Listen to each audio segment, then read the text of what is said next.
Welcome back to Supreme Myths. I am honored, flattered, and excited to have on my podcast today Orin Kerr, professor of law at the University of California at Berkeley. Not to put too much of a fine point on it, but Orin is, in my opinion, the most important and leading criminal procedure law scholar in the United States. If you don't believe me, you can believe Paul Caron, who runs the tax law prof list or something. Orin, you're the fifth most cited scholar today in America. And the people above you are people like Posner and Sunstein. So you should be flattered by that, I think. You've written over, 60 articles, 40 of which have been cited in judicial opinions. That's amazing. To have 40 different articles cited in judicial opinions is really something. You're the author of numerous case books. Again, too many law review articles to count. You blog at Volok, you blog at Lawfare, and you even have your own podcast, or you did anyway, called The Legal Academy, and we'll talk about that. Welcome to Supreme Myths. I'm so glad you're here.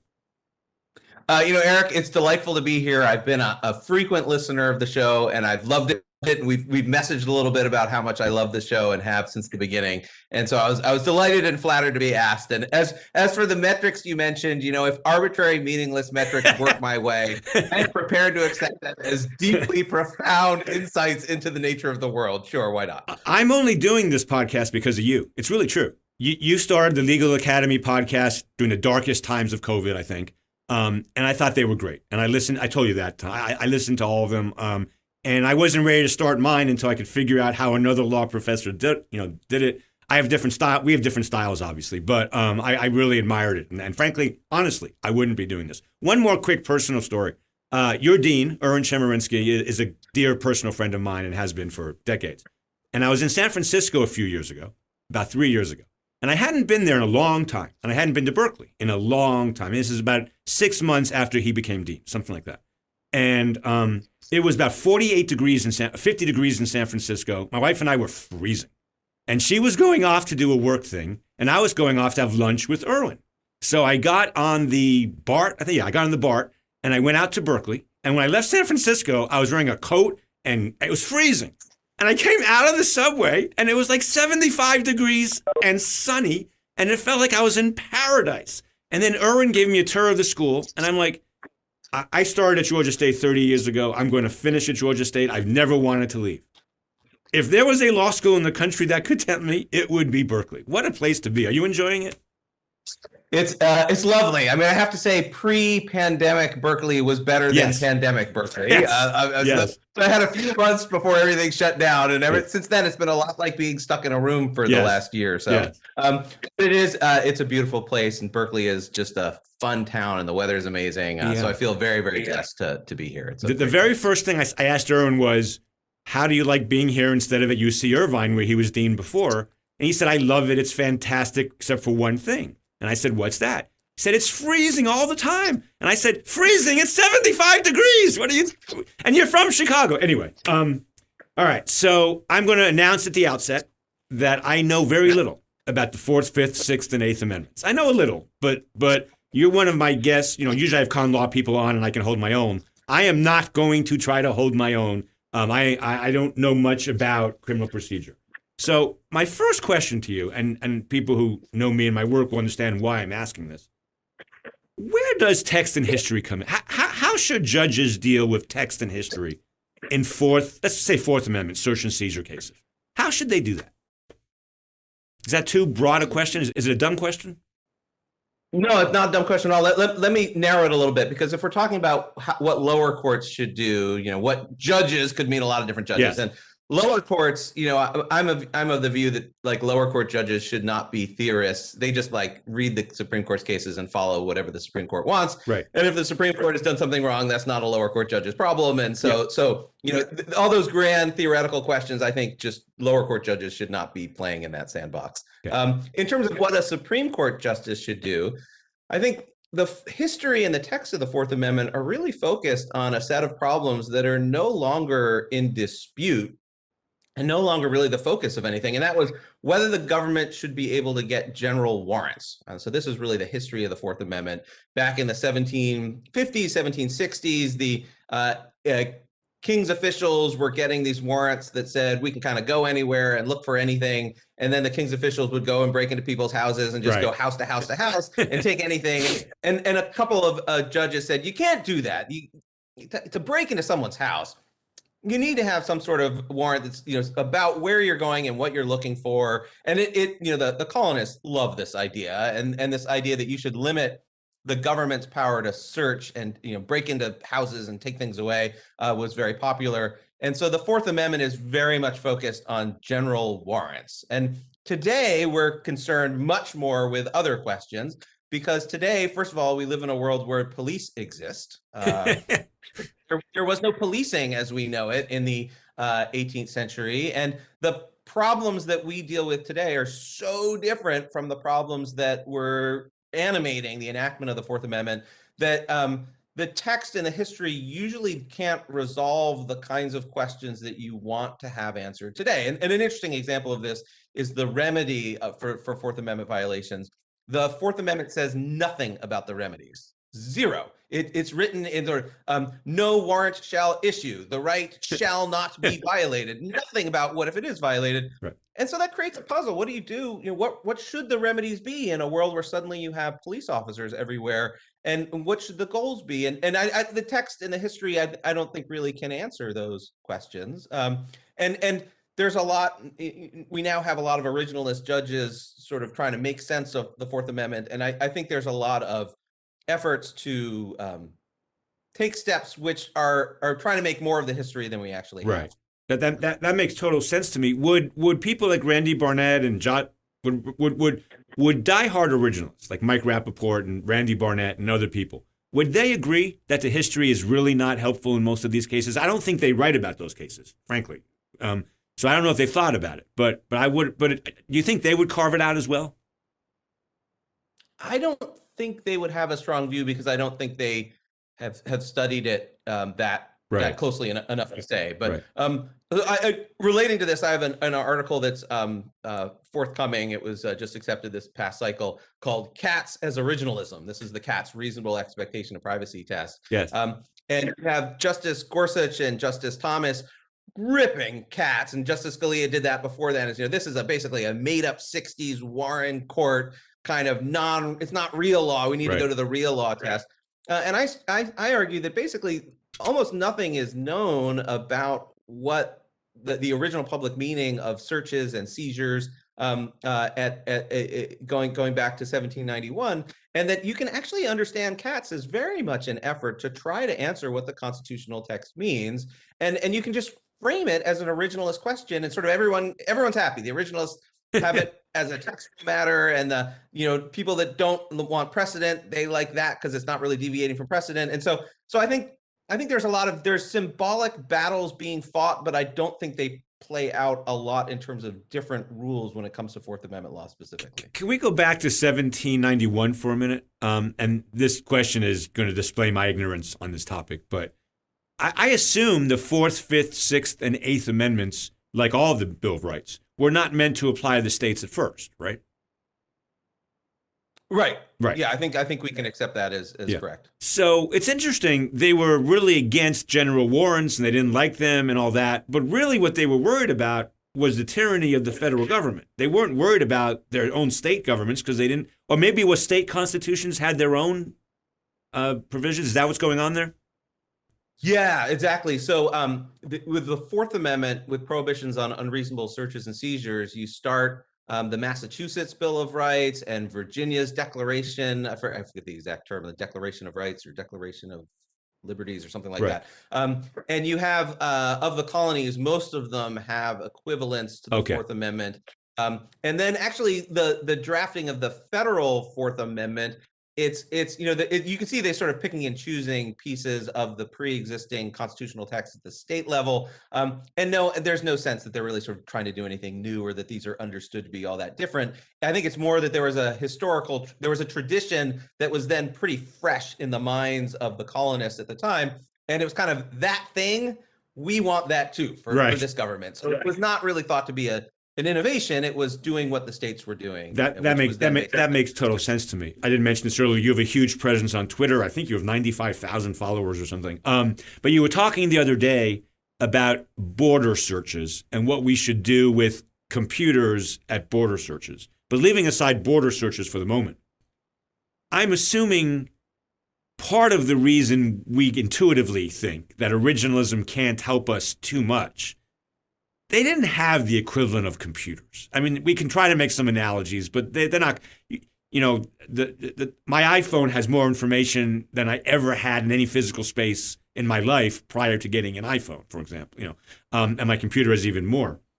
How do we deal with that? I mean, do we just say, well, judges are going to do the best they can to come up with the best decisions, and we know that they're going to make it up, but hopefully well? I mean, how do we deal with that? So I think it depends on the context. Computers change some things and don't change other things. But there's a consistent theme in the development of the Fourth Amendment law, dealing with technological change. One of the things that attracts me to Fourth Amendment law is this problem of technological change is just ever present. So the government is always coming up with new ways of investigating cases, and people engaged in criminal activity are coming up with new ways of evading the government. And we're always using new technologies. And then you have these prior rules that exist in a world before that technology, and then they have to deal with the new technology. And sometimes those rules end up leading to really weird results. And then the Supreme Court has to figure out, like, what do we do with this old rule, the new technology? And I think a favorite example of this is cars 100 years ago. Right. So, in 1925, the U.S. Supreme Court in Carroll versus United States enacts new Fourth Amendment rules for searching cars. Now, probable cause is required, but a warrant is not required. And you end up with like car jurisprudence in the Fourth Amendment. And I think this actually makes a lot of sense, because this is a recurring fact pattern, and the dynamics of car seizures and searches are really different from homes and persons. And so it makes sense that you would say, reasonableness is just very different in the car setting, because it is this sort of recurring problem. And you want to make sure the rules that are created sort of reflect the goals of the Fourth Amendment, but are not stuck with kind of common law rules that were based in an era that did not have cars. And I've called this methodology equilibrium adjustment, because everything needs a fancy academic title. But the basic idea is when a prior legal rule becomes so out of whack based on the new technology that it's being applied to, when you have kind of a transformative technology, justices are naturally going to be drawn towards rules which are trying to restore the prior balance of power that the rules before the new technology were trying to address. Right. And I think what I find interesting about this is that justices from all interpretive traditions are attracted to this. Originalists have arguments for why they should do it. Living constitutionalists have arguments for why they should do it. And they all kind of do the same thing, phrased in different ways. So new technologies are just always going to be a challenge for Fourth Amendment law, and a cause for kind of new rules, which is basically what you're seeing in the computer setting today. So I have a couple more questions about criminal procedure, but I want to digress for 1 minute, then I'll come back to criminal procedure. So it occurs to me that everything you just said makes 100% sense to me. I think the same is true for other areas of constitutional law. I'm not making, what I'm about to say, I'm not suggesting what the appropriate balance today should be between gun rights and gun safety. I'm saying nothing about that. I am saying that AK-47s have no analog in 1788. And whatever rules judges are going to come up with, and again, I'm not proposing any, to deal with that problem, the idea that we can do it on an originalist basis seems, it seems like if we can't figure out how computers should be searched by the police because they didn't have any real analogs, the same is true for AK-47. Do you think I'm crazy about that? I don't think it's crazy. I think it all just depends on what level of generality you think the constitutional text or rules should be applied to. Is it sort of, there was this overall goal of that particular constitutional provision, and here's how it plays out with the new technological world we're in? Or, well, no, it's the text says this, and we look at the meaning of that text. And I do think it kind of depends. I have kind of a provision by provision sense of the Constitution. I agree with that. And then like a broad, so when we were emailing a little bit beforehand about what we were talking about, and I was, you phrased the question sort of, what's my approach to interpreting the Fourth Amendment? And I realized, like, my answer is it really depends on what's the question. Like, I have a sense of what how the courts should approach what is a search, how they should approach reasonableness, how they should approach remedies. And those are senses that I have from like, years and years of studying this stuff and working with the materials and having kind of coming to my own views. Yeah. And when I think about how other parts of the Constitution should be applied, I don't have a developed sense of those at this point, at least. So, I kind of come from a generally speaking, like what would be a judicial restraint kind of tradition. I don't think courts should innovate very much. It generally makes me uncomfortable when courts do that. But I think it really depends on the provision, and there are perfectly good arguments for why courts should do different things for different provisions based on different histories and texts and precedent. Fair enough. And that makes me ask another question that's a little bit inside baseball, but not too much. So there really are, I mean, Irwin is actually an exception to this. And to some degree, I think you're being modest about your expertise in other areas of constitutional law. But generally speaking, the casebooks, the curriculum, I don't know any law professor who teaches criminal procedure in the same course as we teach equal protection, due process, First Amendment. It's really a separate the Fourth, Fifth, Sixth, and Eighth Amendments are a separate category pedagogically, scholarly wise, I think. And it's always seemed, so my colleague Narej Sekhan, I don't know if you know him, but Narej and I talk a lot, and he's a crim pro expert. And he and I have been really puzzled by this. Why is that? I mean, because it's all con law. I mean, you are trying to apply the words of an old document to modern conditions in a context where we hope judges don't do too much, but do enough. Why the separation? So my understanding is that it's basically a product of the 1960s Warren Court criminal procedure revolution. Interesting. Where suddenly there were so many developments and so much new law, it basically became a new course. And my primary source for this is Yale Camisar, who was the co-author, who started the first criminal procedure casebook. And I'm honored to say I'm one of the authors. I joined maybe 12 years ago. And he originally had a con law casebook. I think it was with Jesse Chopper and maybe one other person that had it had a criminal procedure component originally, and then it became like a spinoff when suddenly you start getting like Miranda becomes the main one. But I think the first edition came out in '63, and it was right after Gideon versus Wainwright suddenly incorporates. So you get incorporation in the 1960s, and all of the Bill of Rights are suddenly applying to the states, and the Warren Court is doing all these things, and it became a new field. And if you look at the first edition of the Camisar casebook, which I think was 63 or 64, it's 300 pages, and then the second edition comes out right after Miranda, and it's like 800 pages. So I think it really is like a product of the era of the 1960s when suddenly this becomes a huge topic. But isn't that interesting? So I didn't know that. And isn't that interesting that we didn't really think of criminal procedure separately until the 1960s? Speaking of Miranda, I still have one big question I want to ask you about this. But speaking of Miranda, my progressive friends, I'm not sure I would include you as a progressive. My progressive friends say to me all the time, and I have no answer, I don't know the answer, that Miranda did more harm than good. That in fact, over time, not a right, but eventually, all Miranda did was it gave police cover to do things they shouldn't do, and it didn't really help. And I never really talked to someone I wouldn't label progressive about that. Do you agree with that? What's your take on that? Yeah, we'll never know what would have happened if Miranda hadn't been decided. Fair enough. Yeah. So it's totally possible that there would have been more, and I think this is way oversimplifications, but if we're sort of making it sort of police versus citizen as our basic axis here, I think you could have had more citizen friendly rules if Miranda hadn't come down when it did. Okay. That's what they say. That's exactly what they say, or. And now there are understandable reasons why the Supreme Court in 1966 would have thought to the contrary.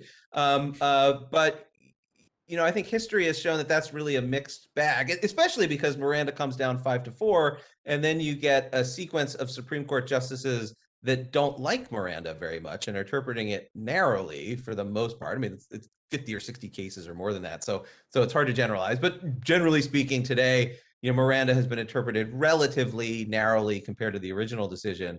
And it created a sense, I think, in the States that the US Supreme Court had answered the question. Sort of, this was a dispute that was now done. Right. Right. And once the US Supreme Court says, like, we hereby, boom, here are the rules. I think, a lot of state legislators and members of Congress are like, well, okay, the U.S. Supreme Court has solved it, so we don't have to anymore. And it cut off a lot of debate. And we just don't know what that world would have looked like. So I think it's possible that that's right.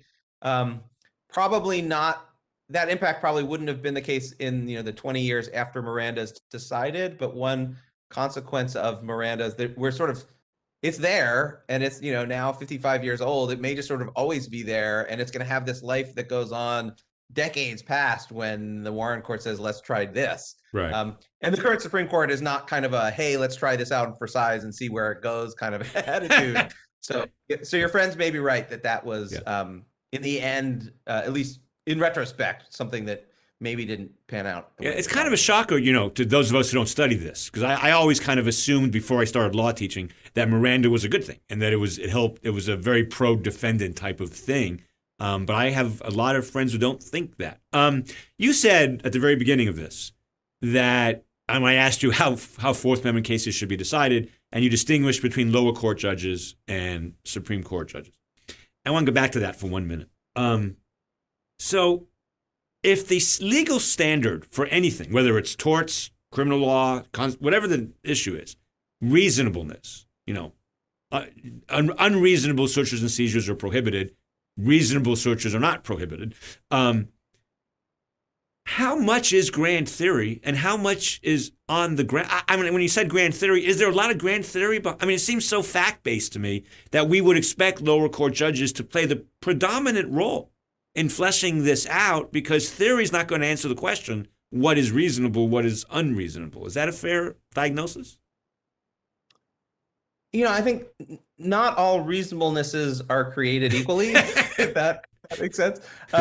Reasonableness in the context of the Fourth Amendment has a very specific framework for, basically means a valid warrant or one of the exceptions to the warrant requirement. And then the exceptions to the warrant requirement are defined with rules, because there's, the number of searches and number of seizures in a system the size of the United States, there are like 15 million arrests every year or something like that. And the scale is just incredible. So it's all very ruleified at the application level. And then, so judges are not in a position where they're saying, what is truly reasonable? Instead, they're saying like, oh, doctrinal framework, here's this exception, here's that exception, here's this rule, here's that rule. And so a lot of it is actually just settled rules that needs to be applied, even though the constitutional text under the sort of the headline banner text would be reasonableness. There's just a lot that's turned into rules for lower court judges to apply. That's really interesting. Okay, yeah, I would. That surprises me. Again, one more thing in the ocean of things I don't know about criminal procedure, but that's interesting. All right, one last criminal procedure question, and you may duck this question if you want, because it's going to be a hard one. Okay. My public defender friend, and this goes back to law school, 1982 for me. So this goes back 40. How I'm bad at math, but my whole life, my whole professional life, my friends who either worked in public defenders' offices are public defenders, and I'm talking about New York, Georgia, California, they all say something very similar that has always really interested me. And I know you do a lot of work in this area, so I might put you in a tough spot. But this is what they say to me. Leaving aside race issues, forget race issues for a minute. You can't do that, but forget race issues for a minute. They think, generally speaking, most police will try to do the right thing. But here's the thing. To find out whether somebody is guilty, to try to figure out, is suspect A the real perpetrator, they'll follow the rules. But once they are convinced that that person is the guilty person, they will break the rules continuously and consistently, because in their heads, he's guilty.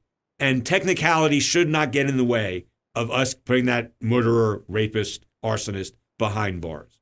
So that really, a lot of these public defenders have great skepticism about the integrity of police officers. Of course, that's their job, but once the guilty person is identified.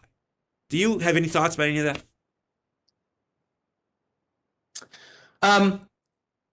So it's a great question. I have thoughts, although my thoughts are mostly that, it's always hard to, this is generalizing about something which by its nature is hard to generalize about, right? So, sure. And it may vary in terms of place, in terms of training. I think very strongly varies, state versus federal is going to be a big difference there. And so, era, time will make a difference. I think it's clear that the incentive to break the rules is going to be strongest when the officer is convinced that it's a bad guy. And part of that is going to be limits on the exclusionary rule, where the officer may think, well, at this point, we got them, or at least the important thing is getting them. And strengthening the exclusionary rule can help create more of an incentive to make sure those constitutional rules are followed. But it's this is one of those things where I'm not there. I have some experience with this stuff, and it's anecdotal, and I'm not sure how much I can rely on it, in part because it's dated, and I've been a professor now for 20 years, and in part because I sort of hear different things from different people, and it's kind of I'm reluctant to have any. I don't have any strong personal view of like this is right or this is wrong. I mean, but it's obviously an important issue, and then you mentioned the race issue. That's obviously you said we're putting this aside, but that is of course an enormous. That it's an impossible thing to put aside that we have just put aside. But that's obviously an important. I agree with that. I think my instinct, based on intuition and living a long time, not expertise, is it also may depend on the crime and how bad the guy is. I mean, if you have a serial killer out, it's different than a shoplifter. I think that there may be a difference there, but I don't know the answer to that. All right. Great stuff. Thank you. And one of the reasons I love doing this podcast is I learn a lot, and I just learned a tremendous amount. I hope other people did too. So I want to shift gears completely. And this is going to get a little bit inside baseball, but it's your fault because you're the one who started a podcast called the Legal Academy, and you're the one who decided to have 25 episodes or something on law schools, and law and all, so I'm, because you have listened to a lot of smart people, the best people, really, speaking of Donald Trump, the best people on this issue, but you've had leading experts on kind of how law schools should go, deans, former dean of Northwestern, and all kinds of other people, who's a friend of mine, all kinds of other people. So a couple of questions about this. First, why did you start your podcast? What drove you to do it? And why did you focus on legal education? A pandemic made me do it. Me too, by the way. The real you and the answer. pandemic. I was stuck at home, completely isolated, and feeling like I had no connections with the world, and that everybody else was also stuck at home, feeling isolated, having no connections with the world. And I thought, what do I love most about talking to people and going into work? It's having these great conversations about like what are we doing, and what is our institution doing, and what this is like a time for thinking through all these great questions. And so I actually kind of created a podcast which would be, what were the conversations I would love to have if I could pick any colleagues and just like talk to them about what I wanted to talk to them about. That's awesome. So that's where it came from. And it was great. I mean, I loved it. I had, I guess, 16 episodes, and then I'm on pause for now, and I'm not sure if I'm going to do a round 2. Maybe it depends on how the pandemic goes. If the pandemic is bad this summer, then I'll do a round 2 because I'm stuck at home again. By the way, I hope I hope that doesn't happen. But go ahead. Certainly, yeah, exactly. So that's where it came from, and I mean, I think we're so lucky to have these jobs. Yeah. I mean, I think being a law professor, like it's incredible that this job exists. It is just I wake up every day and I just feel so fortunate to be able to think about the issues I want to think about and live in this world where we're like, how can we educate people, and what are the important ideas, and what it's amazing, it's incredible, and I think time spent thinking about the institutions and what we're doing, and that is helpful, and we can learn from that in ways that help us guide our institutions better, and that's why I wanted to do it. one of the legends of our business, John Hart Ely. I had to call him in the early '90s when I was a very young law professor, and for various reasons. And he was at Berkeley for most of his career, I think. But in fact, he may have been dean at Berkeley. I think I'm not sure about that, but he was at Berkeley for a long time. Stanford, right? I should know. You're right. You're right. Stanford. You're right. I'm sorry. You're right. That shows. Last time I talked to him was 1992. So that forgive me for that. But when I researched him, I'd read his book already, but his big book. But I found a quote of his that I use all the time. I think it's one of the greatest quotes in law professor history, and I know you're going to love it. So I'm building this up because if you don't know it, I know you're going to love it. He said publicly on numerous occasions that being a tenured law professor, not pre-tenured, but a tenured law professor, is an unconscionably cushy job. And it kind of is, right? I mean, it kind of is. I mean, it's, we not that we don't work hard, but we have so much freedom and liberty to do what we want. And I really respect him. I respected his work, and I think that was a great quote. And I think I assume you agree with that to some regard. I do. I mean, I don't know if I would use the word cushy, okay. Because that suggests like we're hanging out doing nothing. And some people are not. No one listening to this, of course, but there are some people who are. But I mean, it is the freedom to focus on any question that you want to focus on and be like, oh, I think this is a cool question. I'll spend the next year thinking about it. Like, right. That's amazing. And I'll give you another example of this. My first day as a law professor, I had negotiated with the dean at GW where I was at the time to start on a particular day.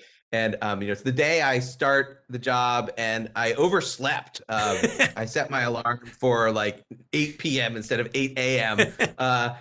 And so I wake up at like 9 o'clock. I'm like, oh my God, I'm late for work. And I put on my clothes and I run to the office. I'm like, first day, I'm so sorry. And the head secretary is like, late. There's this sort of concept of being late, like, welcome.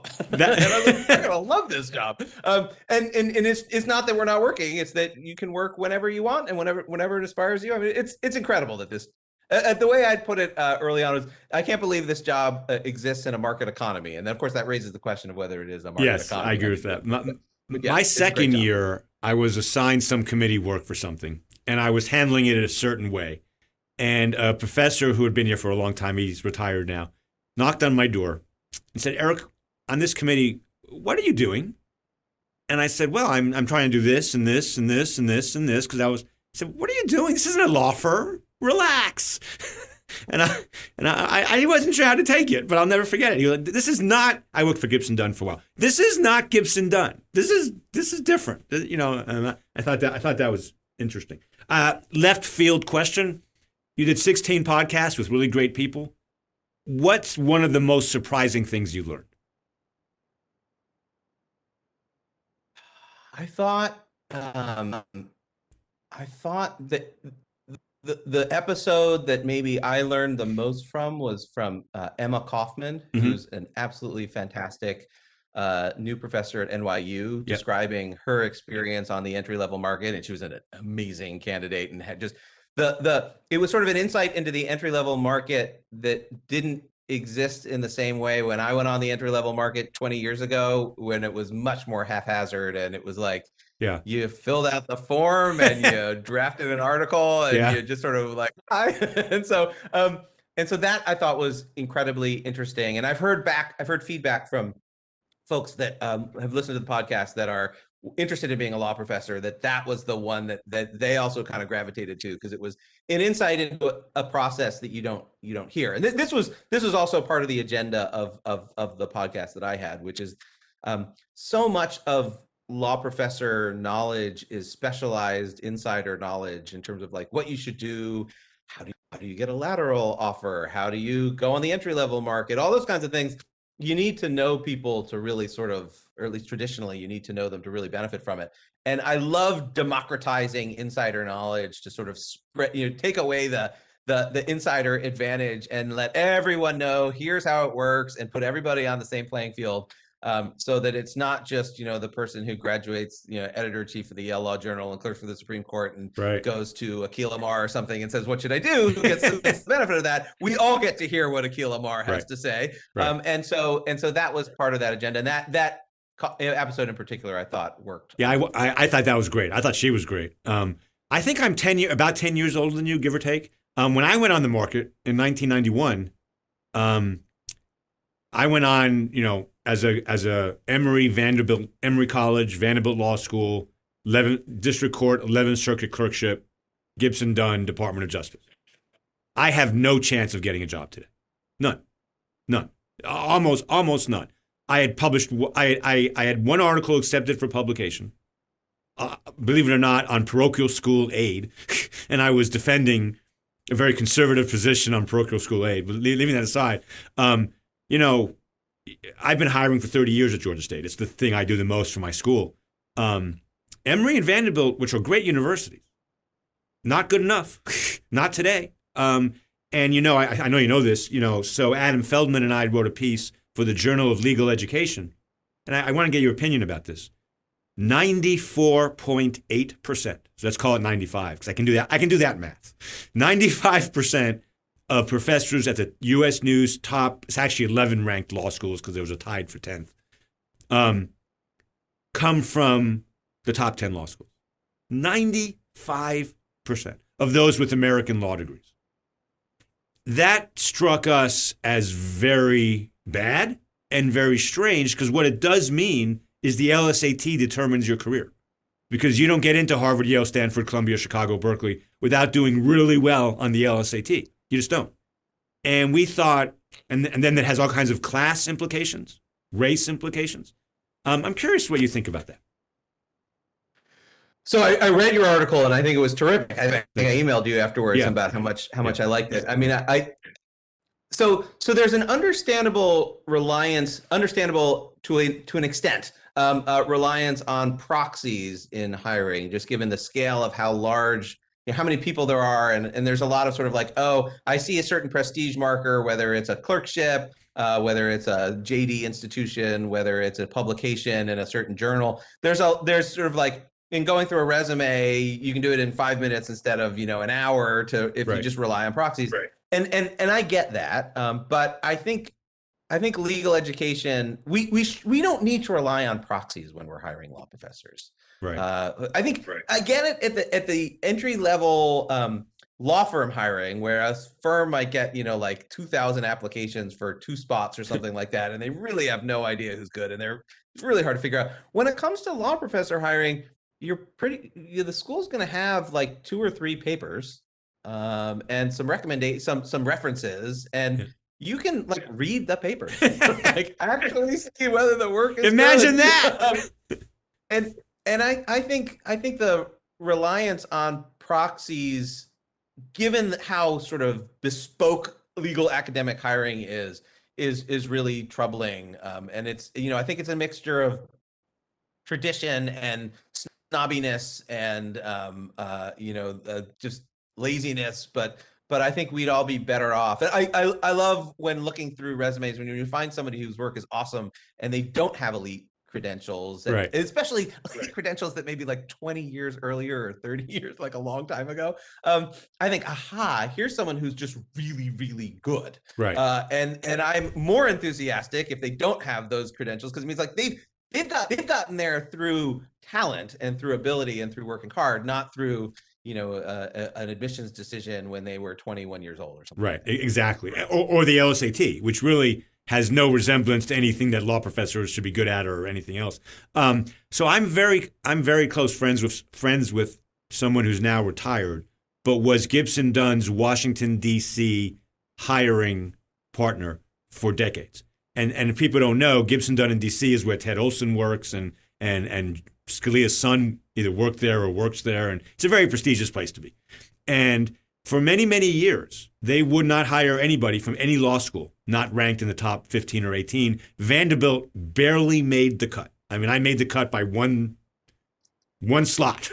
And I would fight, and we were really close friends, so I would fight with him about this. And I finally convinced him to take a chance on the number 1 person from the University of Kansas. And they did. And he ended up being great. I mean, just great.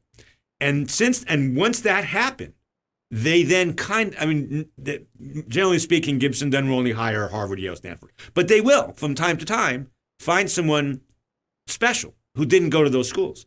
And it really, I think it improved the environment, it improved the work, it improved the diversity, it improved everything. Harvard, Yale, Stanford, Chicago, Columbia law schools don't do that. They don't. There is virtually no one at those law schools who went to University of Kansas or even when we did the research for this piece, Orin, it was fascinating. This might have changed since then, but I blog with Mike Dorff. I'm good friends with Mike. I think Mike is one of the great law professors in the country. There is not a single Cornell grad. There wasn't a single Cornell grad teaching at any top 10 law school when we wrote that article. Not one. And Cornell is ranked 11th, 12th, 13th. And Cornell is a great law school by any definition. There are no teachers in the top 10 law schools from Cornell. How is that possible? Isn't that crazy to you? Doesn't that seem strange? It does, and I mean we can think of individual examples as well. We'd probably share pretty similar views of some great law professors that did not have elite JDs who are probably still to this day undervalued in the teaching market because of it. Just because in trying to get a coalition at any one school, it could be on a faculty of 50 that 20 don't care about JD institution, but if 10 do, that could actually be an important 10 people in trying to get to the rough consensus that usually is required to hire someone. So, I mean, it does seem of all the things, especially just to go on with a little bit, I guess I get it more in an era going back to, decades ago when hiring really was like, I guess I mentioned like when I went on the market is like, you write an article and you fill out the form. And there was a lot of kind of like, there wasn't a lead in to becoming a law professor. Yeah. These days, there's so much of a lead in. There's, usually people are getting, they're writing a couple articles before they're trying to be a VAP, and then they're being VAPs for a couple of years. And so people are showing up with so much more of a record that I think that, should mean there's less reliance on the JD institution. And one of the challenging parts of that is I think the road to the VAPs and all that is recreating the former entry-level hiring. So the folks that are being considered for the VAPs, the VAP schools are doing the same things that schools used to do and look for entry. So it's sort of producing itself. But, you'd certainly hope, over time, people just stop caring where somebody went. Like, who cares when somebody has a record and follow the work, not that. So hopefully it'll get better over time, but it's a constant challenge, I think. For those watching or listening here who are not law professors or even lawyers, and I do have some people, VAP is visiting assistant professor, and it's something that did not exist when I went on the legal market. So this is a new thing. This is a new development, and I'm unsure myself whether it's a good development or not. I think it would be a great development if the VAP programs didn't replicate the hiring process 2 years later. You're not going to get a VAP at NYU if you went to University of Kansas. You might, but it's unlikely. I mean, it's unlikely. So I think that's a problem. We're running out of time. I have so much I want to talk to you about. Can you either rant or not rant? Either one makes news about U.S. News, which came out yesterday. What are your thoughts on U.S. News? I think having some kind of ranking helps students know where the opportunities are best and helps some law firms participating in the national market know where the best students may be. So there's a role for ranking, but the U.S. News itself is it's hugely problematic there. And the fact that they kept coming up with corrections to it internally and saying, oh wait, no, here's the latest. I mean, I've always sort of thought the U.S. News there's kind of a rough sense of what schools fit into what, especially at the sort of quote unquote top 20, top 30. There's a rough hierarchy. You just look at sort of the incoming LSAT scores, basically, of the schools, and you kind of get the basic idea. And then the U.S. News is like every year or two, they'll change the methodology just to make it enough that you want to buy the magazine, or schools need to invest in it. Students have to see what's the latest. Because if it stayed exactly the same, then that would be pointless, right? There'd be no, well, what's the benefit of that? And if it dramatically shifted every year, you'd think, well, maybe this isn't measuring anything. So So there's like this weird middle ground the U.S. News magically seems to hit, where they change enough to make it interesting, but not so much to sort of discredit the whole idea. And I think there's a role for it, but some of the many oddities of the U.S. News, the fact that there's not just sort of individual rankings, but it's ranked all the way through, to a point where you have schools that are not competing with each other. Right. Regional schools that do an amazing job educating people for the state bar, and that's fantastic, that are put on this national scale where it's like, well, you're 122 or 105 or something, like, as if that makes any difference for what that school is doing. And I have problems with both the ABA and the US News in sort of it. These are standards which make all law schools try to compete with each other. And I think it would just make so much more sense if we realize that different law schools are doing different things and training students for different markets and with different goals. And that's awesome. And we shouldn't need to think of everyone, it shouldn't all be cookie cutter. We should have a wider range of different schools. And I think we'd all just be better off than that. I think that's really smart. And that's actually my second biggest objection, but it's not my first. My first is mathematicians tell me I disown any knowledge of math. I am told, which is why I wrote that piece with Adam Feldman, who did all the math. But I am told by people that 51 and 99 are statistically it's not a statistically significant difference under whatever statistics experts use, and I believe that because Georgia State has been everything from 52 to 90 or something. And we've only gotten better. We have new buildings, more professors, better students, and yet somehow it still seems so arbitrary. And the reason for that, I'm told, is because there is no difference between 54 and 78. There really is not any, so I wish they would go back to the old way. There was a time, I think, when they did like top 25 and then maybe 25 to 50 and then the next 50 and the next 50 and the next 50. Even that's bad for the reasons you said. But it's better than thinking 52 and 77 are different, because they're not. I mean, I think that's pretty clear. Last question, and thank you so much for being here. I should tell everybody you're here between classes, which is really a nice thing for you to do. If you could change one thing about legal education, what would it be? One big thing. What would you change? Wow. One thing I would change about legal education. I'd have to think. That's such a big question, and okay. I'm not sure.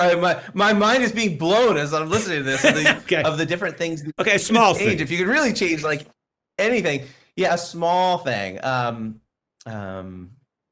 really do view you as kind of an expert on legal education, which is why I asked you that question. I've not asked that question before to any of the law professors. So, I would have professors be trained in exams. Oh, that's awesome. That's a great idea. Yeah. I think one of the weirdest things about legal education is something that's completely hidden from students. Students never even think about this, is that when professors are told, here's a class, teach this class, and then give an exam. And they're not told how to write an exam, what to test on, what matters, how to think about a curve, how to think about how to write a question, how to grade a question.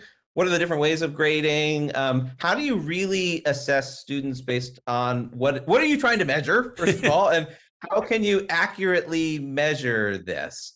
And it is amazing to me that basically the registrar just says, hand in your grades. And they don't know, I have no idea what you've done. And you could have spent like a month sweating over it and checking it and double checking it to the point where you're like, these grades really capture what's on paper. Or you could just be like, whatever, here you go.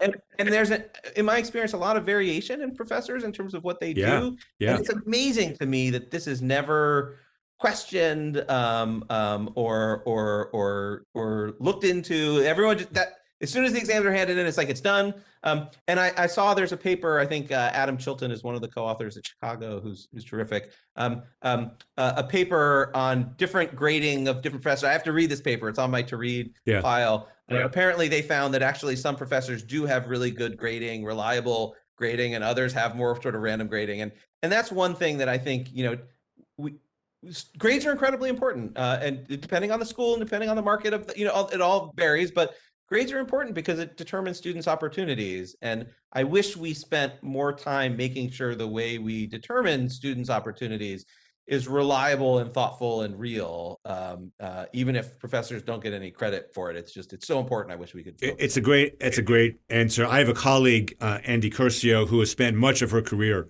studying and writing about how poorly law schools test their students, and she's very. I mean, her work on it's really good, and I have to admit, it's all made worse by the fact that in many first year courses you get one exam. It all comes down to one exam, and then your first year grades count for so much for clerkships. I mean, the only reason I'm here today is I happened to do well in my first year exams because I could spit up a lot of stuff, which got me a clerkship, which got me to Gibson Dunn, all that stuff. I mean, without that, I wouldn't be here today. And I don't know if those exams tested anything worthwhile at all. I mean, who knows? Orin, thank you so much for being here. You and I actually have not crossed paths before, and I'm so this way, and I'm so glad that we have, and I really appreciate you doing this. It was really fun to do, and as I mentioned, I've loved the show, and I love what you're doing, and it was really delightful, and I look forward to actually meeting in person when this crazy pandemic is over. I'm gonna the first round is on me. Well, thank you, and I will be visiting once the pandemic is over. I will be visiting Berkeley, so I'll take you up on that drink. Thank you, Orin, very much. Thank you.